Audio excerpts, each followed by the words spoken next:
దేవుడు వారికి పగటి సమయంలో మేఘ స్తంభముగా ఉన్నాడు, రాత్రి సమయంలో వారికి అగ్ని స్తంభముగా ఉన్నాడు.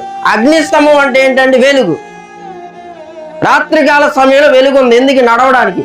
మరి పగటి వేళ మేఘస్తంభం ఎందుకు ఉంది వాళ్ళకి? మేఘస్తంభం ఎందుకండి వాళ్ళకి? ఎండ తగలకుండా, దేవునికి స్తోత్రం కలుగును గాక, ఎండ తగలకుండా పగటి వేళ దేవుడు వారికి మేఘ స్తంభాన్ని ఇచ్చాడు. ఎందుకో తెలుసా? వారు అరణ్యంలో ప్రయాణం చేస్తున్నారు. అరణ్యంలో వేడి చాలా ఎక్కువ ఉంటది, అవునా కదండి? అరణ్యంలో వేడి చాలా ఉంటది.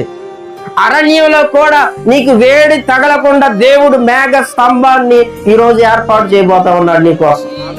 దేవునికి స్తోత్రం కలుగును గాక. సూర్య కిరణాలు నీ మీద పడకుండా, సాతాను శక్తులు నీ మీద పడకుండా ఒక మేఘ స్తంభాన్ని దేవుడు నీ కోసం ప్రత్యేకంగా ఈ రోజు ఏర్పాటు చేశాడు. Praise the Lord. ఆ మేఘ స్తంభం ఎవరు అంటే ప్రభు అయినటువంటి యేసుక్రీస్తు వారు. Praise the Lord. ఆ మేఘ స్తంభం ఏం చేసిందంటే ఆ సూర్యరశ్మికి, ఆ వెండ వేడికి మధ్యలో ఉందంట. అంటే ఆ వేడంతా మేఘ స్తంభం మీద పడుతుంటే ఆ మేఘ స్తంభం ఏం చేస్తుందంటే ఆ వేడంతా పీల్చుకొని దానికి ప్రతిఫలంగా నీకు చల్లటి నీడనిస్తుంది. దేవునికి స్తోత్రం కలుగును గాక. ప్రభు అయినటువంటి యేసుక్రీస్తు వారు ఎందుకు ఈ లోకానికి వచ్చారంటే తండ్రి యొక్క ఉగ్రతను తాను భరిస్తూ ఈ రోజు నీకు ఆయన శాంతిని నీకు అనుగ్రహించాడు. ఆయన లేకపోతే, ఆయన ఈ లోకానికి రాకపోతే డైరెక్ట్గా తండ్రి యొక్క ఉగ్రత మన మీద పడేది. తండ్రి కోపం మన మీద డైరెక్ట్గా మన మీద ఉండేది.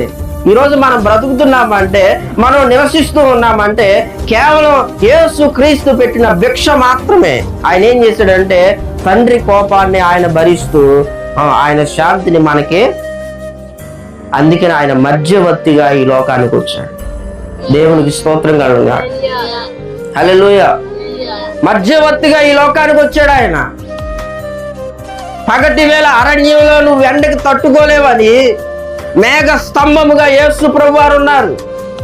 రాత్రి వేళ సమయంలో చీకటిలో నువ్వు నడవలేవని, కష్టకాలంలో నువ్వు ముందుకు వెళ్ళలేవని, చీకటిలో అగాధంలో నువ్వు కూరుకుపోతావని, గాఢాంధకారంలో ఎక్కడ ఏముంటుందో నీకు తెలియదని ఆయన రాత్రి వేళ నీకు మేఘ స్తంభంగా, పగటి వేళ మేఘ స్తంభంగా ఏ విధంగా అయితే ఉన్నాడో రాత్రి వేళ అగ్ని స్తంభముగా ఈ రోజు నీ కొరకు ఆయన ఒక సిద్ధపాటు చేశాడు కృపను. దేవునికి స్తోత్రం కలుగును గాక.